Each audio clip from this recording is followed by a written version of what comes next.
Welcome to another episode of Preparing for the Unexpected. I'm your host, Alex Bullock, and as always, we like to talk about things related to COVID, resilience, business continuity, emergency management, well-being, anything that helps you, your organization, or your community prepare for, respond to, and overcome adverse situations. If there is something you'd like us to talk about on the show, or you'd like to be a guest, please feel free, reach out. You can find me on LinkedIn. I'm the only Alex Fullick there, so I'm easy to find. Just send me a note and I respond to everything I get.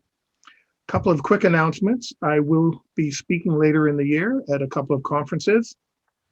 The first one is October 4th to 6th at Continuity Insights in Minneapolis. Hopefully I can be on site for that. The second one is BCI World Virtual, November 3rd to 4th. And the fourth one is the Continuity and Resilience Today conference, December 1st to 2nd in Toronto. And considering that's only an hour and a half away from me, hopefully that will be an in-person conference as well. Now, today, we're going to be talking about COVID and resilience. And I looked this up. My guest today, it's a second appearance, but he was my fifth guest on the Voice America shows, way back on August 10th, 2017. So I'm really happy to have back the resilience ninja himself, Ken Simpson. Ken, welcome back. Thank you, Alex. It's a shame it's been so long between meetings, either physical or virtual. Yeah, it's been quite a while, though I think we were able to, I was going to say the World Conference on Disaster Management was even before our first recording. So yeah, it has been quite a while, hasn't it? That's right. We go back to when we both were very early days of when we were blogging on the subject, and that's how we met virtually, and eventually managed to catch up when I was in Toronto for that conference. Yeah, that was quite a while ago. But it's great to have you back, and it's great to see you again. I'm glad you're doing well.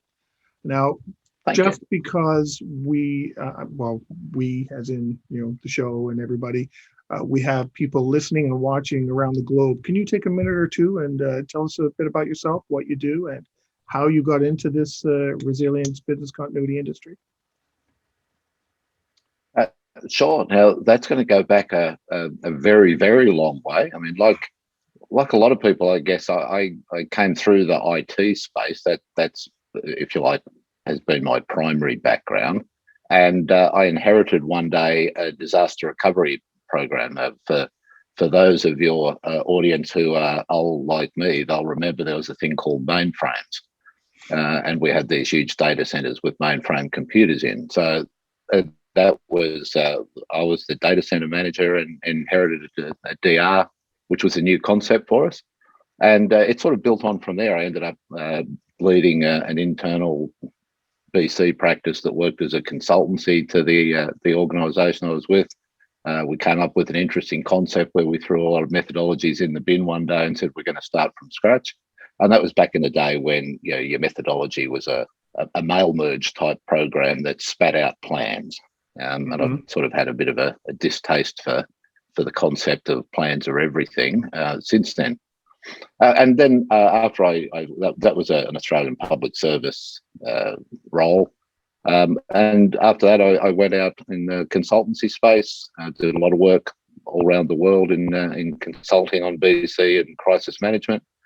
And probably the past 10 to 12 years, I've been part-time in the space with a lot of writing and papers and presence in that space, but predominantly back into the large-scale project management, if you like, Alex. It's always good to keep up with what's going on and to look at how things are changing. And I introduced you as the Resilience Ninja. So what's the website that people can go? Because you have lots of writing that people can follow up with. And that some of that writing goes back way before a lot of some of the current conversations that are happening now. So you've been talking about this for quite a while. Absolutely. I'm sad to say it probably goes back to before some of the people in the industry were probably born or still in college. But The website is resilience.ninja, which is where you picked up the cute name. And like all good ninjas, I guess I've drifted into the mist, and you won't have seen much new there for some time. But you're right, there is a lot of stuff there. And because I was actually involved in pandemic planning when it was last fashionable, there are some posts and some writings about that there, and the subject of resilience when it first started to be of interest, possibly even before it started to be of interest to most business continuity people. That's actually what triggered me to start the blog part of that website. Originally, was this concept of resilience and what was it, and it was starting to emerge. So yeah, that's, if anyone wants to reach out via the website or via LinkedIn, they'll find me there. Well, now you mentioned pandemic planning, so let's jump into that. And my first thing for you is, did we learn anything from SARS or H1N1, H1N5, MERS, some of those other incidents concerning what's going on right now? Yeah, I'm a great believer that when we look at things, post-implementation review, whatever we want to do it, retrospective, that there are two things we need to look at. And one is lessons that we've observed and lessons that we've learned are profoundly different from some of those things. Well, they're a little bit different. I mean, I pulled out a slide deck. Some former colleagues and clients reached out to me a little over 12 months ago when the COVID pandemic was just starting to scale up and impact people. And I pulled out a slide deck that I'd done in preparation for the H5N avian influenza pandemic planning we were doing over 10 years ago, but probably closer to 15. And amongst other things, people go, "Oh, when did you do this?" And when I say 15 years ago, and the only thing that was wrong about it, wrong order of when we'd close schools and when we'd close borders, everything else was exactly as it was unfolding. So if you walk back and said, what did we observe was going to happen with the global pandemic? Yep, there was plenty to observe there. What did we learn? Probably not very much. One of the first things I would have taught people around pandemic was the need for a watch desk, which means that as soon as you were even vaguely aware that there was a problem in China, you were looking for the escalation of it, because being in front of the pack was going to be the important part. People had gone away and said, "Oh, you have to prepare for a pandemic." And again, it's this planning thing. We come up with these plans and say our pandemic plan is to have a stockpile of hand sanitizer. And hand sanitizer, it's a flammable product. It deteriorates over time. Likewise with masks, multiple mask changes per day mean you're asking your organisation to invest in massive amounts of stuff that you just can't sell them on. And so this kind of false preparation was something we should have learned for it, and we get in front of it by beating other people to what stocks are available as we go. We should also have SARS predominantly. I mean, for us here in Australia, there was a message that avian influenza, the bird that was going to bring it here was a 747. We're not on the migration paths of the birds that were causing that. So SARS taught us that it's going to come in this day and age. It's going to come, and it's going to come fast. And like as we sit here today in Australia, we're in lockdown in Melbourne because of imported virus from people coming in from overseas. Even still through quarantine processes, nothing's perfect. It leaks. So we can observe all these things, but I'm not sure that we learn them. And we also tend to forget and move on to the next bright, shiny object. Mm-hmm. So, we learn about cyber, and we learn about supply chain and pandemic. That was it. That we've done that. We've ticked that box. We've got the plan on the shelf. So, I think those kind of things we didn't learn a lot from. And if I go back to the watch desk part, Alex, just this week, and I can't remember the two, the H and N, the disconnect and attach numbers that relate to it, but there was a case of bird to human transmission this week in China. Let's hope all our pandemic planners out there have learnt from all of that and are aware of it and keeping an eye on whether it was a one-off or whether there's something more to it. Well, I also heard that there was I saw it in the news the other day, there was a variant that has been discovered between the Indian variant and the UK variant now. Now there's one that's joined that has characteristics of both. That could potentially even be worse than both of those combined, because there was the UK one, the Indian one was worse, and now this one seems to be even, above that.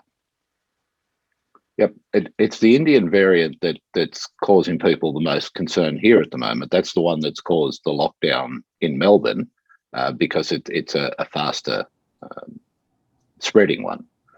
And when I say lockdown, I mean probably for North American audiences, that you got to understand we would lock down. It was initially for 7 days in one state, one jurisdiction.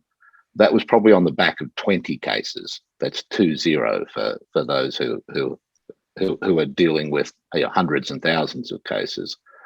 So yeah, and again, it's about how we manage it to go early and go hard. There's a lot of political debate, as always, about whether you lock down or do something different.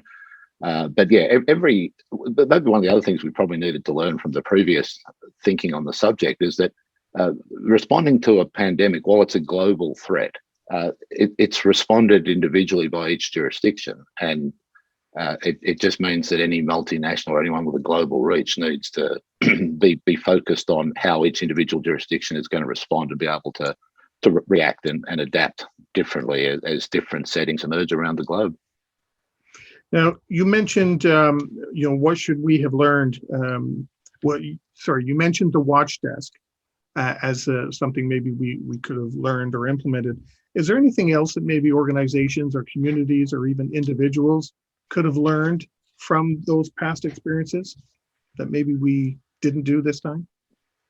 Yeah, look, I saw even just in my largest client at the moment and sent it in a number of other agencies. One of the, again, if I pulled out that 15-year-old slide deck, I'd be able to show you a slide that talked about the actual as-built capacity of your remote access solution. Just go back to a technology piece. It's really simple. Back then, we didn't really have the viability of work from home, but people were saying, oh, we can do this, we can do that. The only problem was here in Australia and probably a lot of other countries, the public telephone network didn't have broadband to the home. So it wasn't going to sustain the kind of conversation we're having now. It would have just been impossible. So therefore, all of the Zoom would never have eventuated, video conferencing wouldn't have been possible through it. And the people even working from home without video. So, but people still didn't comprehend that a lot of their remote access, their VPN type solutions are not scaled to 100% of their workforce working from home 100% of the time. So we still saw people who didn't have that kind of as-built capability. And one of the things, and it's not just about pandemic, but one of the things that I don't believe we've learned that well, is that you can't make up recovery time objectives of systems. They are dictated by the as-built state. You can have as many objectives as you want until management put cash on the table and you build, it's just made up. So what we would have seen is a lot of people said, oh yes, work from home is our fallback plan. But everyone used the same fallback plan. It became popular myth in the industry. Work from home is what you do. But people didn't build the proper infrastructure within their organization to do that. Some did, yep, but everyone didn't. Even all those who had that strategy hadn't actually built the capability for 100%. So those kind of things we didn't learn. People had the infrastructure, the bandwidth, but many of the employees didn't have the laptops or the physical equipment to go with it. Correct. And then they scrambled trying to get that. Yep. Correct.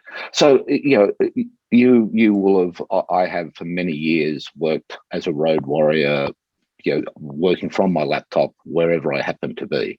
So when someone said to me, okay, you're going to work from your laptop, It's just like, oh wow, it's been a long time since I've had to deal with just one 13-inch monitor. I mean, one of the first things I did when someone told me to do this was go and buy a large monitor for home. And of course, could you buy a monitor? You know, the shops were empty. Yeah. So yeah, and then all of a sudden we're a bit spoiled. You know, now all of a sudden I've got to just work from the one monitor. And that's a bit of a problem. But again, for 15 years, I worked from one laptop monitor, and it didn't kill me. I wore glasses even before that, so it wasn't that made my eyesight bad. And we're dealing with so much better technology. I said, we're actually doing this today from an iPad Pro. I don't even need a laptop to do the work. That bunch of other devices can do it. Mm-hmm. And probably one other thing, Alex, that I think the pandemic, when we were looking at it before, I always used to say to people, pandemic isn't a business continuity problem in the traditional sense. It's firstly, it's a societal continuity problem, and it's not going to be about individual businesses. But I think the bit that we perhaps didn't learn as well as we could have is that a lot of, when we think about business continuity, and you even see it translated into some of the operational resilience debate that's going on, is that it's very supply side centric. And if you talk to a lot of small business operators, particularly, say, again, go back to the case in Melbourne where they're in lockdown, if you run cafes, restaurants, that kind of thing, supply isn't your problem, demand is. If you run an international airline today, supply isn't your problem, demand. No one wants to buy your service, and that's not an operation. It's not a pure, tactical operational problem of supply. It's a strategic problem of demand, and it's that shift away from bricks and mortar and computers and backup and that thinking about what business continuity and disaster recovery is about into the broader space to bring it to think strategically. Mm-hmm. And I think on that note, it's a perfect spot for us to take our first break. We're talking with Ken Simpson, the Resilience Ninja. We'll be right back.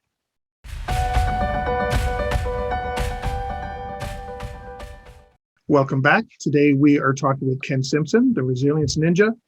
Ken, great first segment, lots of information in there. And you kind of started to lead us into our next subject, which is organizational and operational resilience. My first question for you is, could this be a rebranding effort, where you just kind of cross out business continuity and write in resilience? What are your thoughts? It's a theme that I've probably talked and written about many times over the past more than 10 years, ever since it emerged. I mean, it literally was what people were doing. Our business continuity manager and put resilience manager. It was just a rebranding exercise. And you could see it, I think, at one point, someone actually took one of the standards and changed almost nothing in it except to change business continuity to org resilience. So yes, there is a lot of that.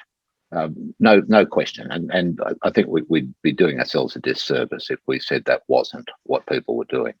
Now, that's not to say that there haven't been changes of practice. There's again, we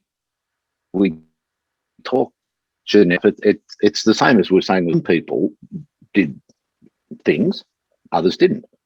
So some people have changed their practices in thinking differently about resilience, but a lot haven't. And you go and look at the material that's coming out, and it's still very fixated on the supply things I was speaking about in the previous segment. There's if I was talking to a North American audience about resilience, I'd expect there to be a very strong IT flavour to it. And I'd expect things about high availability and failover of systems to be key features to a conversation about resilience. The same technical elements to resilience, IT-centric practitioners there.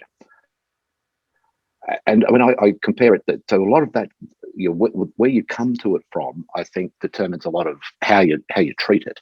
I remember the first time I went to the DRJ conference, and at the start, outside of my presentation, I just asked for a quick show of hands of who was in the IT space, and it was like 90% of the room.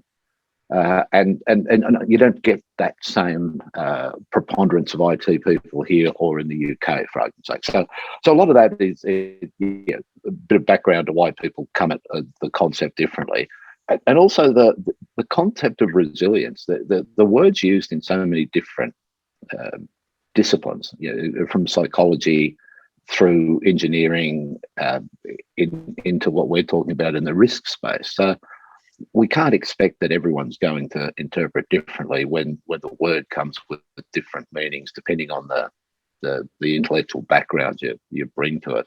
So I think if we really want to succeed at it, and if we want to leverage the kind of things that sort of said we've observed all this thing from COVID, what are we going to learn from it? Then maybe what we'll need to learn is that some of the practices have to change, and that's probably the bigger message to rebrand and overhaul. You don't just change your labels, you change your underpinning body of knowledge and your underpinning practices for how you go about it. Wow, what kind of practices? You brought it up. I got to ask. You got to ask. Look, I don't know this in. I'm not sides, if you like, but if you want to talk about the most controversial debate about practices, that's, Dave Winstead, Mark Armour, the whole do we do a BIA, storm teak. I don't know whether we change the label of it. We think about how it gets done differently.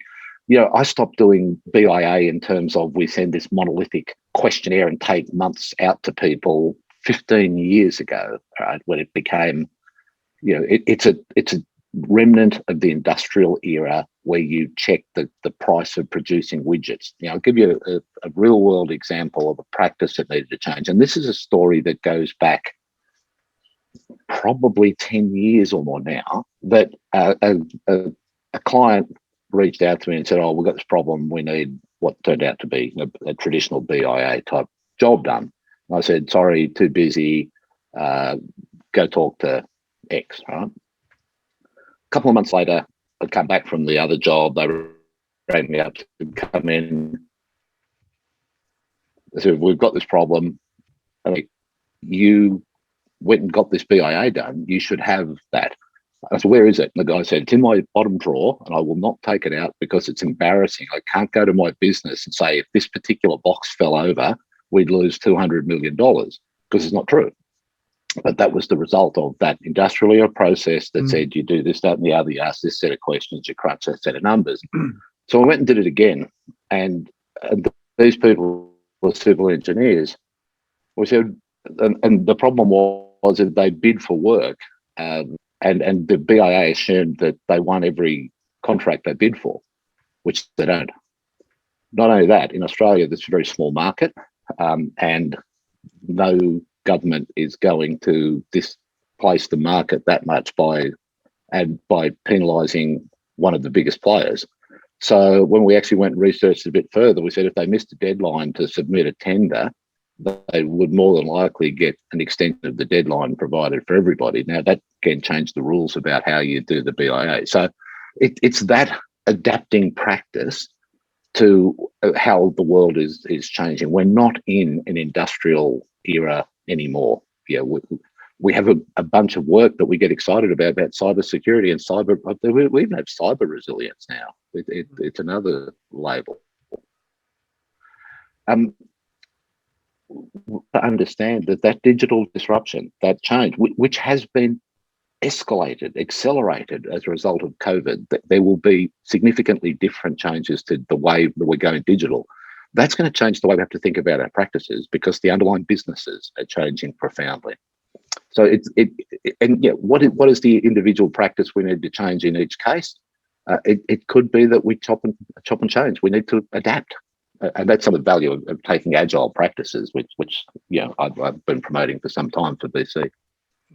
Well, how do you define organizational resilience and operational resilience? Yeah, the operational resilience one is good. I mean, leave the org resilience bit for a minute. I found the debate about operational resilience to be quite an interesting one, and I couldn't quite comprehend where people were coming from in this operational resilience space for a while, until I read probably the most definitive parts about it, or the ones that made the most sense, were from the Basel people, the Bank for International Settlements, that talked about operational resilience. And it made they talk about it because I think you've worked in financial sector. I know a lot of the audience will have.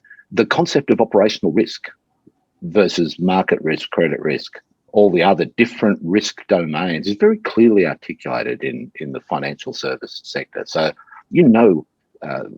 what falls in the heading of operational risk. Now, if you have a concept of operational risk, then a concept of operational resilience makes a bit of sense, because you now define it in terms of removing some of the vulnerabilities to the risks that fall into the space of the operational domain.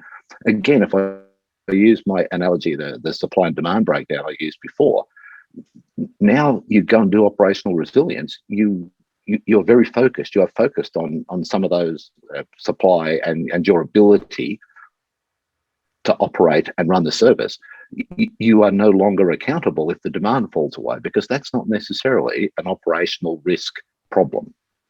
Your inability to service that demand is more of an operational risk problem, if you sort of see the difference there. Mm-hmm.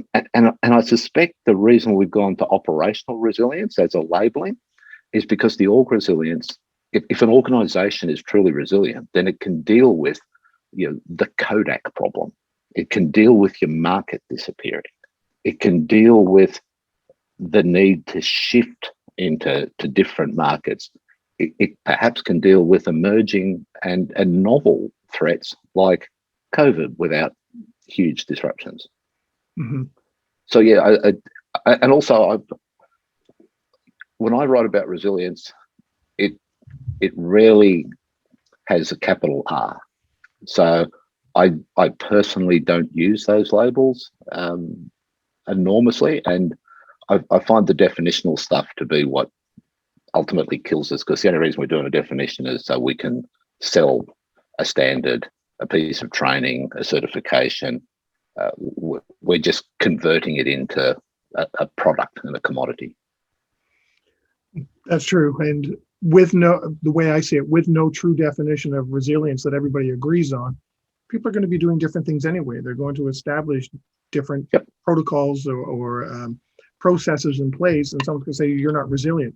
Well, there's, this is just a plan. Just because you have a plan doesn't mean you're resilient. Resilient is a bunch of other things, but because I have a different definition of resilience, I don't include those other things. Look, going back to when the concept first came out, I think it's a piece of argument I think I first read out of the Resilient Orgs research school in New Zealand. And that is that resilience really only has meaning in context.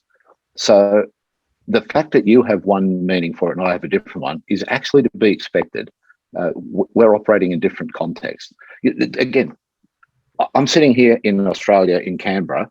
I don't think we've had a single case of COVID in this town. Sorry, there's been not a single case of community transmission ever in Canberra. So we've never been in lockdown, and I had the choice in the past couple of weeks whether I would have the seasonal flu shot first or my COVID shot first, because I have to wait a certain amount of time between the flu and the COVID is 8 weeks apart or something. I went for the seasonal flu one because it's coming into winter here, and that's the greatest risk to me. If I'm in the US or India or the UK, I'm lining up for the COVID jab.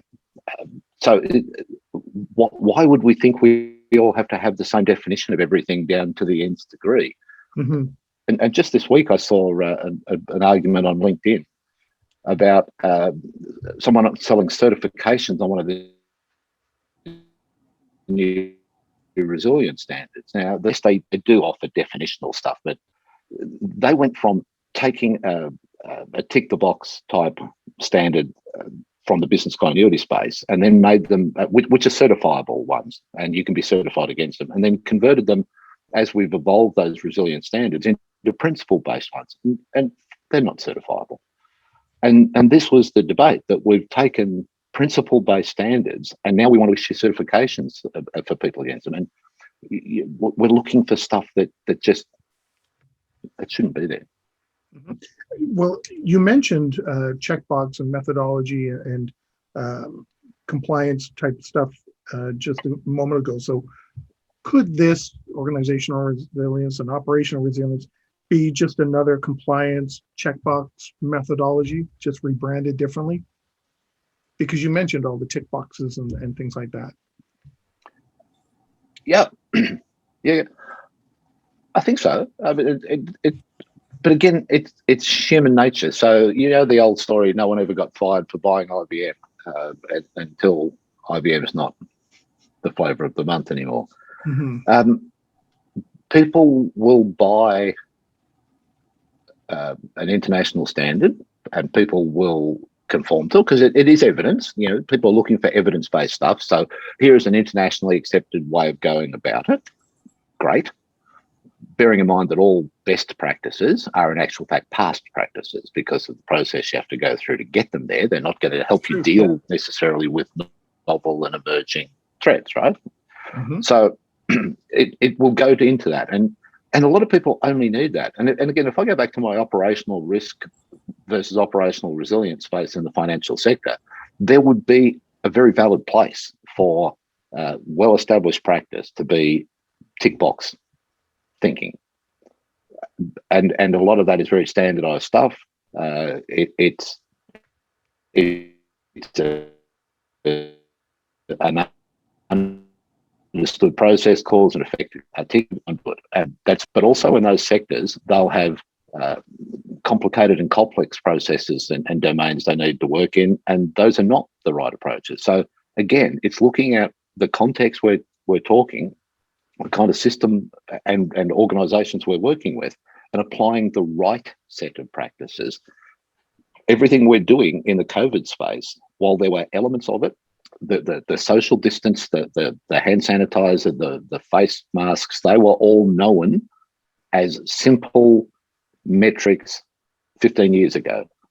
There were no vaccination programs being talked about there, but we were talking about stuff like Tamiflu and various drugs that could potentially manage the implications, right? They were all there. So some of the basics were there. We can take that kind of stuff and you could tick box that as you come to this. The bigger issues that perhaps weren't confronted about societal lockdowns spanning multiple weeks, those ones you need to be able to think on your feet and adapt and be able to give a message that resonates with your executive and delivers value to them. Mm-hmm. And I think on that note, we've come to the end of our second segment. We are talking with Ken Simpson, the Resilience Ninja, and we'll be right back.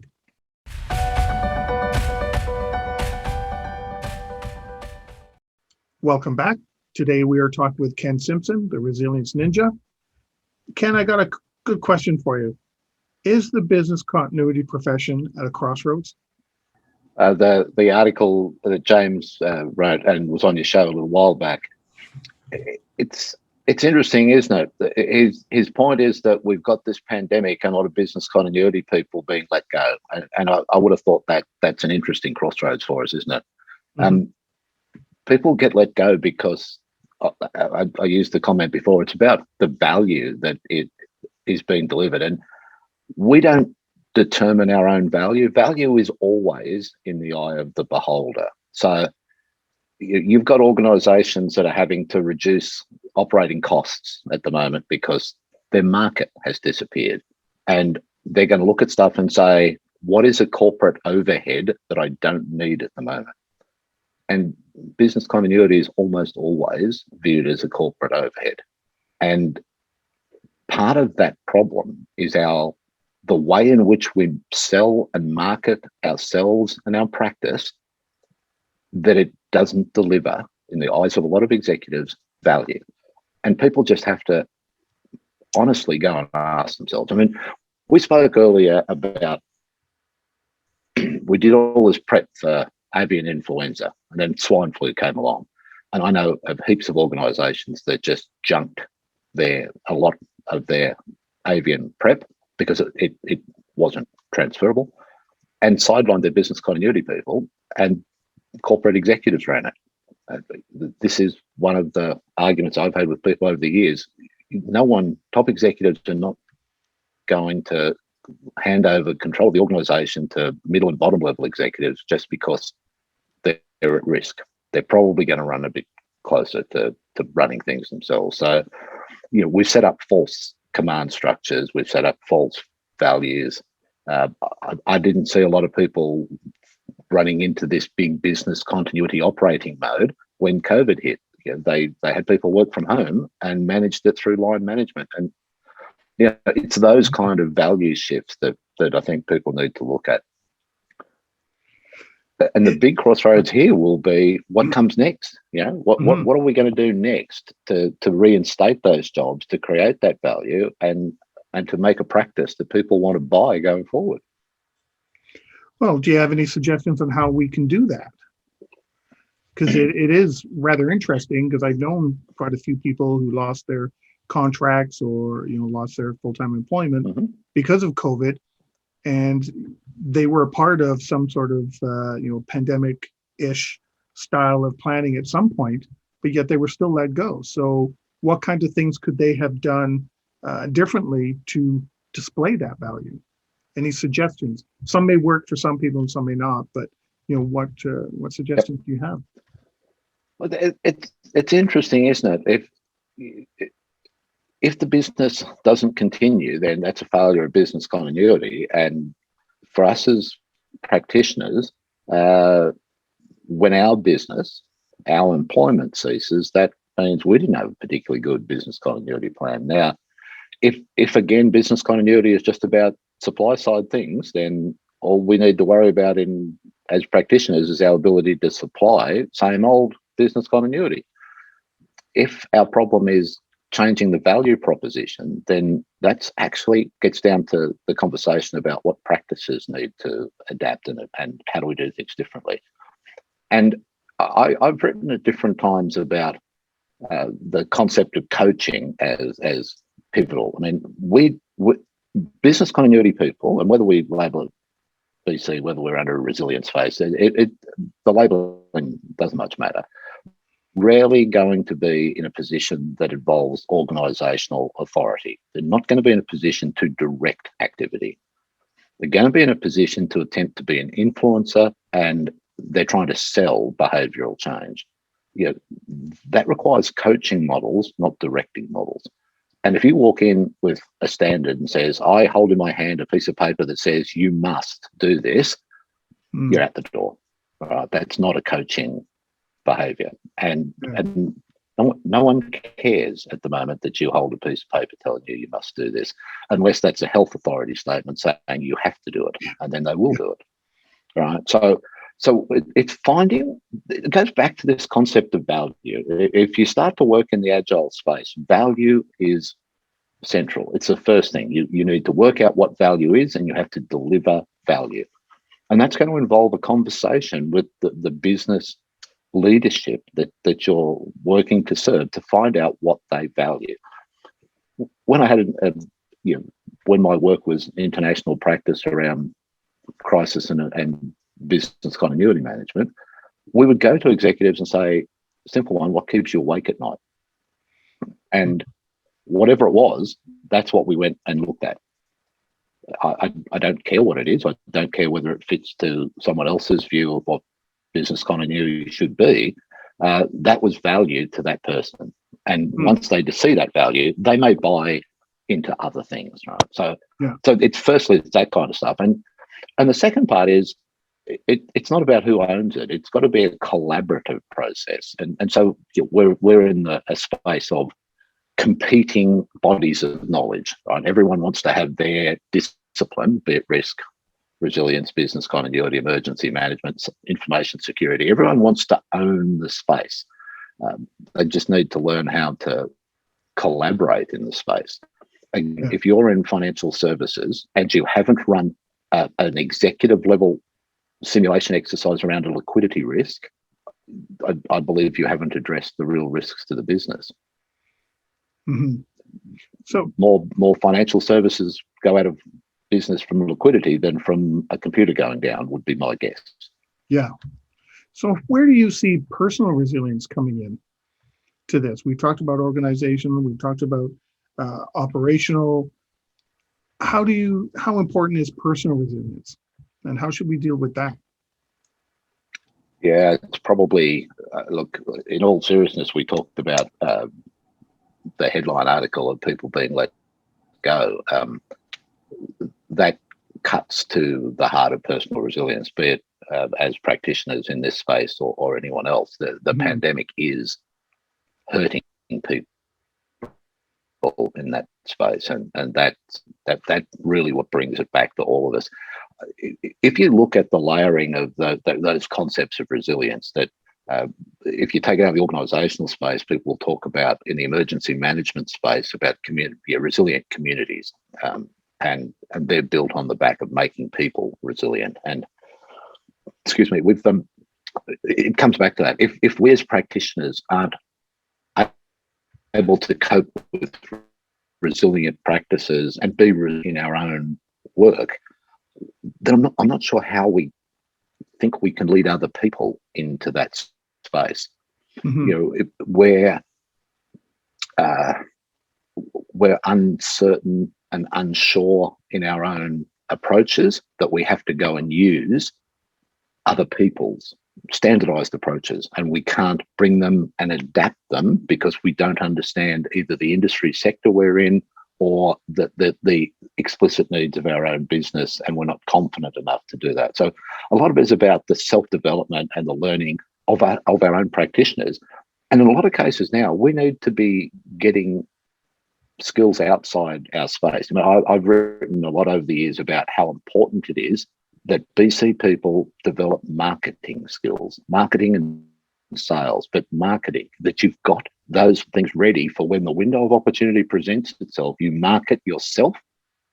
You're not going into those meetings selling an international standard. If you go in and sell an international standard, that's like $100 on the internet they can buy it for. What you really want to sell and market is you, right? I don't want you to go and buy the standard online. I want you to buy what I'm bringing to the table. And again, it's a different presentation of what we're doing. And again, it comes back to the individual. And are we developing our skills in a wider area, developing our knowledge in other areas? I'll get, again, one specific example. Many years ago, now it's probably like 6 or 7 years ago, I went to the BCEI conference in London to present for the first time. And at the time, I was talking about cyber and an exercise I'd run in that space. And it was like 5 people and a dog in the room. It was the back end of the last day. It was not an issue anyone cared about. It's not important. Fast forward, every conference you go to now will have a full room on that. I'm not trying to claim too much for it. I'm just saying that over time, what we're doing changes, and we need to be ready to react to those kind of things. Well, you mentioned the skills. I've always thought, and I still do, that for practitioners, and part of it is marketing and the communicating, selling yourself, is they should have a good, solid understanding of project management, because that deals with stakeholder management, communications, risks, issues, how to manage them, the difference between the two, and all the different other practices that come with that. And I'm not the first one to say this. Other people have said it as well, but to continue on with the point you were making, resilient people make resilient organizations. If the people aren't resilient, the organization won't be. Correct. I mean, even if we phrase that in the terms that people would be familiar with from the sort of tried and true practices, is we claim we have to set up all these parallel command structures, crisis management teams, business continuity teams, because we need the right people in the right roles, and we have to know that they know how to do it and rehearse them in those roles. It's the same with, if we want to be resilient, we need to make sure that all of the people are resilient in roles that we haven't defined, that they can adapt and move with whatever they're presented with.